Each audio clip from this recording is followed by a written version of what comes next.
بسم اللہ الرحمن الرحیم۔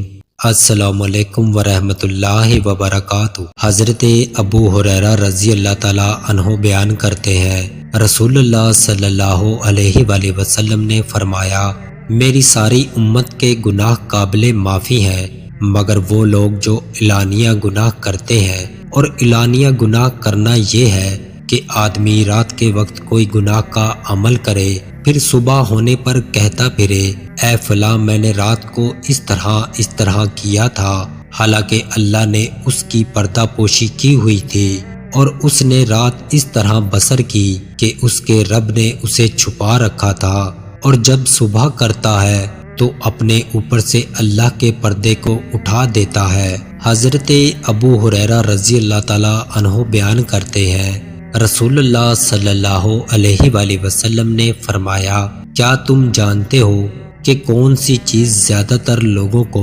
جنت میں داخل کرے گی؟ پھر فرمایا، اللہ کا تقوی اور حسن خلق۔